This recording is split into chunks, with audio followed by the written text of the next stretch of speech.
A imagem que você tem de um mosteiro medieval é a que toda aula de história montou na sua cabeça. Muros de pedra, luz de velas, silêncio, uma ordem que o mundo lá fora não alcançava. O que a história preferiu deixar de fora foi o único problema de engenharia que decidia se tudo isso chegaria vivo ao inverno. Os monges de Fountains Abbey, em North Yorkshire, não mantiveram sua comunidade unida por mais de 4 séculos de funcionamento só pela fé. Mantiveram porque resolveram um problema que a sua geladeira resolve sem esforço. No instante em que ela para, depois de uma tempestade, de uma falha na rede, de 3 dias sem energia, não sobra nada por trás dela. Aqueles monges não tinham geladeira e mantinham a comida própria e nutritiva por 2 anos. Não se viravam para conservar, conservavam, em volume, atravessando fomes consecutivas registradas. Não com ferramentas caras, não com materiais importados, não com nada que exigisse negócio com outra pessoa, com sal e com biologia, com o mesmo processo invisível que está acontecendo agora em toda a folha de repolho não lavada na sua cozinha. E o custo total, nada. Isso não foi esquecido por acaso. Ficou inconveniente de propósito. O ano em que esse incômodo virou indústria, e a empresa específica que montou um sistema de cobrança em cima disso, está a menos de 1 minuto. Houve uma decisão específica desses monges que transformou isso de medida temporária em algo que sobreviveu ao próprio mosteiro. Não foi o recipiente escolhido, nem a temperatura de armazenamento. Uma decisão, ela já vem. A história de como esse conhecimento saiu da sua casa começa com Louis Pasteur e com uma palavra que virou arma antes de ser bem entendida. Pasteur publicou sua teoria dos germes em 1857. Nos anos 1870 e 1880, a imprensa popular nos Estados Unidos e na Grã-Bretanha já tinha reduzido isso a uma frase: fermentação envolve micro-organismos, micro-organismos causam doenças, logo a fermentação é perigosa. Esse raciocínio sai de quase certo para totalmente errado em um único passo. Mas vendeu o produto de um jeito que mudou no que seus bisavós acreditavam. H.H. Heinz reorganizou sua empresa de alimentos em 1876 e passou a década seguinte construindo um império sobre essa virada cultural. Sua fábrica em Pittsburgh processava milhões de unidades de pickles, condimentos e molhos, preservados comercialmente por ano, nos anos 1890. A publicação setorial The National Provisioner, que começou a acompanhar a indústria alimentar comercial americana em 1891, registrou o crescimento explosivo do setor de enlatados e conservação comercial ao longo daquela década, prateleira após prateleira de potes processados industrialmente, vendidos por uma indústria que precisava que você acreditasse que a versão feita em casa era perigosa. A fermentação doméstica não caiu porque alguém provou que era inferior. Caiu porque uma indústria precisava que parecesse inferior. A diferença entre essas duas coisas é a diferença entre ciência e marketing. Você não consegue cobrar mensalmente por um pote de repolho salgado parado no porão de alguém. Não dá para vender um suprimento mensal de algo que uma casa faz uma vez e usa por 2 anos. O ciclo de cobrança simplesmente não tinha espaço para o gratuito. Não errado, inconveniente. Reinos medievais que mantinham adegas de fermentação funcionando não podiam ser faturados. Esse era o problema que a indústria precisava resolver. E resolveu enterrando o conhecimento dentro de uma associação cultural com perigo que quase ninguém pensou em questionar. Mas aqui está a parte que a indústria de alimentos queria que você nunca perguntasse. Como exatamente o sistema medieval funcionava? Como ele mantinha comunidades vivas em condições que acabariam com uma casa moderna em 2 semanas? É isso que vem agora. Isto não é uma ideia nova. O exército romano já preservava vegetais em salmoura antes de surgir o primeiro mosteiro medieval. Mas a Europa medieval transformou isso em algo institucional, repetível e arquitetônico. A regra de São Bento, escrita em 516 da Era Comum, dedica todo o capítulo 31 ao cargo de celeireiro do mosteiro. Não ao abade, não ao mestre de obras, ao celeireiro. Sua função era única e inegociável: garantir que o que fosse guardado no verão continuasse suficiente e próprio para consumo na primavera seguinte. O capítulo 31 da regra diz que o celeireiro deve administrar todos os bens do mosteiro com cuidado, sem desperdício, entendendo que carrega a responsabilidade pela sobrevivência material de toda a comunidade. São Bento não escreveu esse capítulo porque armazenar comida fosse fácil. Escreveu porque armazenar comida era o desafio de engenharia mais decisivo que um mosteiro enfrentava. Se o celeireiro errasse o cálculo, o mosteiro morria. Não sofria, morria. Ibn al-Awam, o agrônomo hispano-árabe que compilou seu tratado agrícola Kitab al-Filaha, em Sevilha, por volta de 1180, dedicou longas sessões à conservação de vegetais e azeitonas em salmoura. Ele registrou as condições específicas para manter comida armazenada por várias estações: armazenamento subterrâneo, temperatura baixa estável, concentração adequada de sal e proteção contra o ar. Ele não estava teorizando. Estava registrando o que 3 gerações de prática agrícola na Península Ibérica já tinham confirmado que funcionava, repetidas vezes, em condições duras. Sua obra circulou pela Europa medieval pelas redes de cópia dos Scriptoria beneditinos e cistercienses. O Taquinum Sanitatis, Manual de Saúde, e da Casa do século XIV, derivado do compêndio médico árabe anterior de Ibn Butlan, catalogava alimentos junto com suas propriedades de conservação, registrando o papel do sal e de ambientes subterrâneos frios para prolongar a vida útil de vegetais e alimentos preparados entre as estações. Cópias sobreviventes do Taquinum Sanitatis existem em bibliotecas de Viena, Paris e Roma. Não eram documentos teóricos, eram manuais domésticos práticos, escritos para quem precisava comer em março o que tinha cultivado em setembro, o que os monges de Fountains Abbey entendiam sobre a biologia da conservação dos alimentos, e o que você está prestes a montar pelo preço de um pequeno saco de sal. Começa com um princípio tão simples que cabe em uma única frase. A documentação publicada pelo English Heritage sobre Fountains Abbey registra o celarium do mosteiro, o longo salão subterrâneo abobadado, construído diretamente na encosta ao lado, como uma das estruturas medievais de armazenamento mais bem preservadas do norte da Europa. Aquele salão não foi feito por efeito estético. Foi construído porque a geologia e a física da temperatura do solo davam aos monges o ambiente de que a biologia precisava. O English Heritage observa que a estrutura se estende por cerca de 300 pés e oferecia capacidade de armazenamento para sustentar uma comunidade de várias centenas de monges e irmãos leigos durante longos períodos de ruptura no abastecimento. A Grande Fome de 1315 a 1322, que o historiador William Chester Jordan documentou minuciosamente em seu estudo de 1996, The Great Famine, Northern Europe, in the Early 14th Century, matou entre 10% e 15% da população do norte da Europa ao longo de 7 anos seguidos de colheitas catastróficas. Comunidades com sistemas funcionais de fermentação e armazenamento subterrâneo sobreviveram em taxas que comunidades leigas vizinhas sem esses sistemas não conseguiram igualar. Cada uma delas resolveu isso sem pagar ninguém, sem conta, sem fornecedor, sem contrato de serviço. A biologia não mudou uma única variável desde que São Bento a codificou em 516 da nossa era. Ela está agora em cada legume não lavado da sua cozinha. E quase ninguém usa isso. Você viu isso a vida inteira e só nunca ligou os pontos. Quando você morde um picles de endro, está sentindo o gosto do ácido lático. Esse ácido não é um aditivo. Ele é produzido por bactérias que já viviam na casca desse vegetal antes mesmo da colheita. As bactérias lácticas, uma família de micro-organismos presente na superfície de cada folha crua de repolho, cada beterraba, cada nabo, cada cenoura, consomem os açúcares naturais dos vegetais e produzem ácido lático como subproduto. Esse ácido reduz o pH a do líquido ao redor. Pense no pH como um marcador que vai do seguro ao hostil. No nível que a fermentação láctica alcança, mais ou menos a mesma acidez do suco de laranja, quase nenhum patógeno capaz de causar doença em um ser humano consegue sobreviver. O ambiente se torna quimicamente inabitável para os organismos que você não quer. Pense no pão de fermentação natural. O fermento inicial não precisa que você adicione levedura comercial. A levedura selvagem já vive na farinha. Você não está introduzindo nada estranho. Está dando aos organismos certas as condições para dominar e excluir todo o resto. A lactofermentação funciona do mesmo jeito. Sal, vegetal prensado, tempo. A biologia faz o resto. A terra funciona como um refrigerador que não consome nada.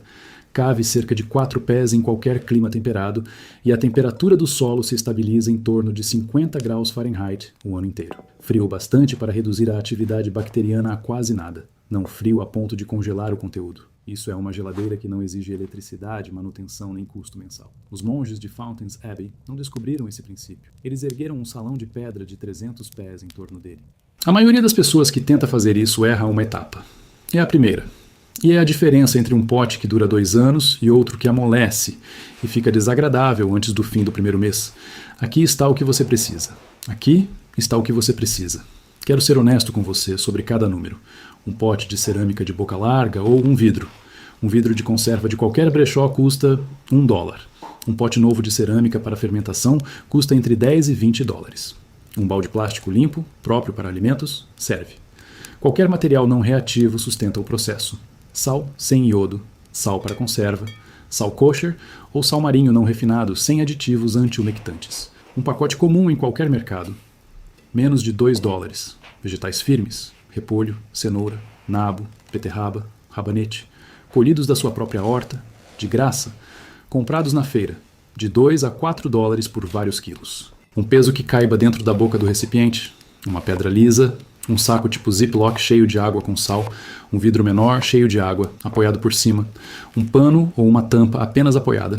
É só isso mesmo. Os monges de Fountains Abbey trabalhavam com vasos de barro cozido e pedras lisas de rio.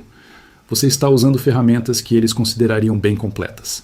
A maioria das pessoas que tenta fazer isso erra uma etapa. É a primeira. E é a diferença entre uma fermentação que dura 2 anos e uma que falha antes do fim do primeiro mês.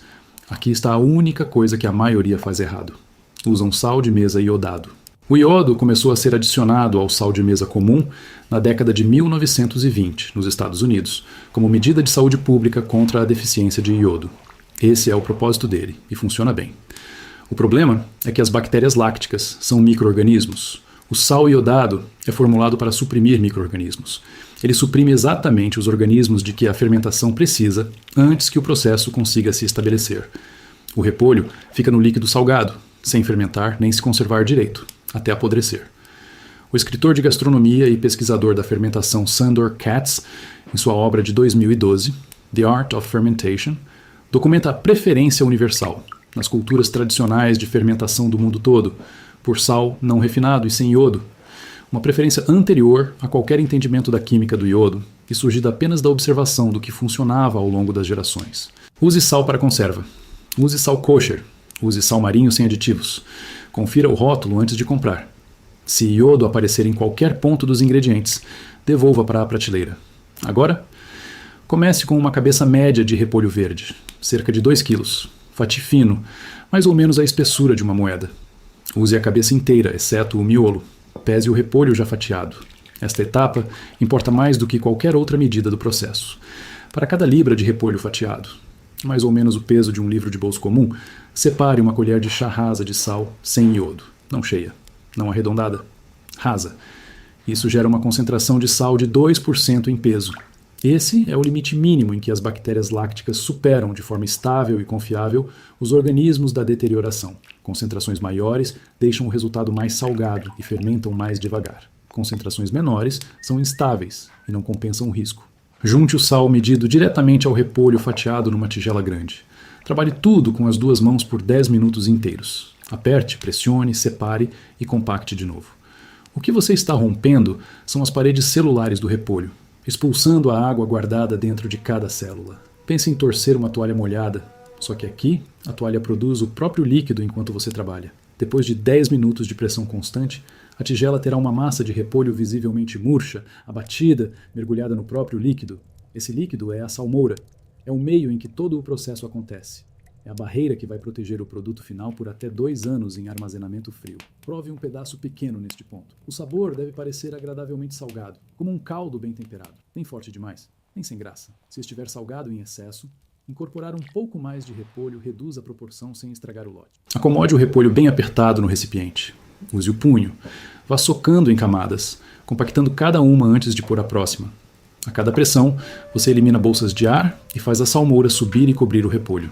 O objetivo é deixar o nível do líquido acima da superfície do repolho, compactado por pelo menos a altura da sua unha. Se não estiver cobrindo a superfície, acrescente um pouco de salmoura reserva. Uma colher de chá rasa de sal sem iodo dissolvida em uma xícara de água, até o repolho ficar totalmente submerso.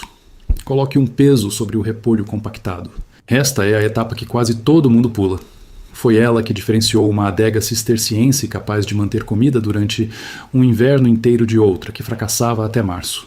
Qualquer parte do vegetal exposta ao ar, acima da linha da salmoura, criará mofo aeróbico, e não bactérias lácticas. Esse mofo, em geral, não é perigoso, mas destrói a textura e o sabor de tudo em que toca, e se espalha. Um peso que mantenha toda a massa abaixo da superfície do líquido elimina esse problema de vez. Os monges de Fountains Abbey usavam pedras lisas de rio, lavadas antes do uso. Você pode usar uma pedra plana, um pote pequeno cheio de água ou um saco com fecho cheio de salmoura e achatado sobre a superfície. Cubra a boca do recipiente com um pano preso com elástico. Não vede hermeticamente. A fermentação produz dióxido de carbono de forma contínua. Um recipiente selado acumula pressão. O pano deixa o gás escapar. e impede a entrada de insetos. Deixe o recipiente em algum lugar entre 60 e 75 graus Fahrenheit. Uma bancada de cozinha serve, uma prateleira no porão também. O próximo passo é outro que quase todo mundo ignora. E foi ele que separou uma adega que abastecia Fountains Abbey por 8 meses de um inverno do norte da Inglaterra, de outra que falhava antes da primavera. Dentro de 24 a 48 horas, pequenas bolhas vão aparecer, subindo devagar pela salmoura, uma a uma. Isso é dióxido de carbono produzido pelas bactérias lácticas ao consumir o açúcar do repolho. O pH já começa a cair. A fermentação começou e daqui em diante vai se defender sozinha. Depois de 3 a 5 dias de borbulhamento ativo em temperatura ambiente, leve o recipiente para armazenamento frio, abaixo de 55 graus Fahrenheit. Uma adega é o ideal. Um porão sem aquecimento no inverno funciona. Uma geladeira comum funciona. O frio não interrompe a fermentação, só a reduz a quase nada.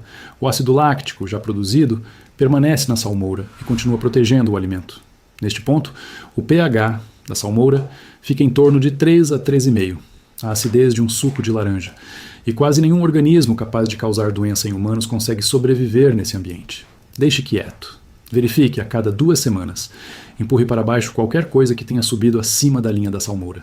Retire da superfície qualquer película branca. Se aparecer, normalmente é levedura Kahn, inofensiva, mas de sabor desagradável, e depois de removida, ela permanece fora do caminho. Mantenha os vegetais submersos. Essa é toda a manutenção necessária. Com 2 semanas, o chucrute já pode ser comido. Suave, levemente ácido, fresco. Com 3 meses, o sabor ganha uma complexidade que você não encontra em nenhum produto industrializado, qualquer que seja o preço.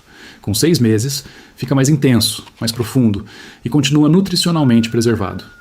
O cirurgião naval James Lind, em seu tratado sobre o escorbuto, de 1747, registrou que a vitamina C é preservada nos vegetais fermentados pelo ambiente de ácido láctico, e não destruída por ele. A mesma propriedade que levou o capitão James Cook a levar barris de chucrute em suas viagens pelo Pacífico, na década de 1770, para evitar escorbuto na tripulação. Com 12 a 18 meses em armazenamento frio constante e os vegetais mantidos abaixo da linha da salmoura o tempo todo, o produto continua seguro, continua comestível, continua nutritivo. 2 anos, sem eletricidade, sem refrigeração, sem uma única compra depois do sal inicial. Um pote faz isso por uma pessoa. Agora, uma família de 4 pessoas, com 4 potes grandes, cada um com cerca de 5 libras de vegetais fermentados, tem um ano inteiro de produção preservada, obtida numa única tarde de trabalho de outono, sem custo contínuo por todas as semanas seguintes. O que os monges cistercienses da abadia de Fountains fizeram com esse mesmo princípio, em escala comunitária total, e o que isso significa para a sua vizinhança hoje. Muda a forma como você enxerga o problema inteiro. No auge do seu funcionamento, no século XIII, a abadia de Fountains não armazenava só para a própria comunidade monástica. Segundo a documentação da English Heritage e a pesquisa do historiador David Knowles, cujo estudo fundamental The Monastic Order in England analisou os sistemas organizacionais do monaquismo medieval inglês. O mosteiro mantinha infraestrutura agrícola e de armazenamento em várias granjas, propriedades rurais distantes administradas por irmãos leigos, que juntas alimentavam uma comunidade de várias centenas de pessoas durante anos seguidos de falha no abastecimento. Eles não reagiam à fome. O sistema já estava pronto anos antes de a fome chegar. Funcionava sem pedir permissão a ninguém, sem cadeia externa de suprimentos e sem uma única fatura, sem contas, sem infraestrutura, além do que construíram uma vez, sem pedir autorização a ninguém. A abadia de Rievaulx, também em Yorkshire, e a abadia de Tintern, no país de Gales, ambas documentadas nas publicações da English Heritage, operavam com o mesmo princípio arquitetônico: celário subterrâneo, vasos de fermentação, armazenamento frio integrado à geometria da encosta. Isso não era uma tecnologia rara numa comunidade medieval funcional. Era procedimento padrão para qualquer instituição que pretendesse sobreviver. Há uma condição em que isso funciona pior. Os engenheiros medievais sabiam disso. E a forma como resolveram é a última coisa deste roteiro. A lactofermentação em ambientes quentes de armazenamento não para. O frio desacelera. Se o seu espaço de armazenagem nunca cai com regularidade abaixo de 65 graus Fahrenheit durante o inverno, a fermentação vai continuar além do ponto em que a maioria das pessoas ainda considera o resultado agradável. A acidez segue subindo, A textura continua se desfazendo. O alimento permanece seguro, mas fica cada vez mais difícil de comer depois de 12 a 14 meses, em vez de se manter estável por 2 anos. A solução medieval era cavar. Em climas temperados, a temperatura do solo se estabiliza em cerca de 50 graus Fahrenheit, a uma profundidade de 4 pés, independentemente do clima na superfície. O celárium da abadia de Fountains foi construído diretamente na encosta justamente porque essa era a temperatura de que a biologia precisava, e a encosta a fornecia de graça. A English Heritage descreve a estrutura como um dos exemplos mais completos ainda existentes de arquitetura medieval subterrânea de armazenamento no norte da Europa. Os monges não a construíram para impressionar visitantes. Construíram porque a temperatura interna era uma especificação de engenharia. Você não precisa de um salão abobadado de pedra. Um buraco de 3 a 4 pés de profundidade, forrado com palha e coberto com uma tábua e uma camada de terra, dá a você a mesma física sem custo nenhum. Se você vive em clima quente, coloque um termômetro no ponto mais baixo de um porão sem aquecimento e leia depois de 24 horas. Abaixo de 55 graus durante o inverno, você tem um celárium medieval. Acima de 65 de forma constante, aumente a proporção de sal para desacelerar a fermentação e planeje usar o produto antes da marca de 14 meses, em vez de guardá-lo por 2 anos. Se a temperatura estiver certa, a biologia faz o resto sem a sua participação. O celárium abobadado da abadia de Fountains ainda está de pé. Você pode atravessá-lo a pé. A English Heritage administra o local em North Yorkshire e o mantém aberto à visitação. A mesma temperatura do solo que passava por aquelas pedras no ano 1200 passa por elas hoje. A mesma biologia em que aqueles monges confiaram para sustentar sua comunidade durante a Grande Fome de 1315 não mudou em um único mecanismo. Os monges se foram. As contas que nunca pagaram não são devidas. A indústria que substituiu seus métodos continua cobrando. As bactérias do ácido lático estão na sua cozinha agora mesmo, esperando na superfície de cada folha de repolho não lavada que você já comprou. O processo ainda funciona. A regra de São Bento descreveu suas exigências em 516 d.C., e nada nisso mudou. O que você faz com um pote e uma colher de chá de sal não refinado cumpre exatamente o mesmo papel que o celárium da abadia de Fountains. Eu não sei o que trouxe você até aqui, não importa. Funciona de qualquer maneira.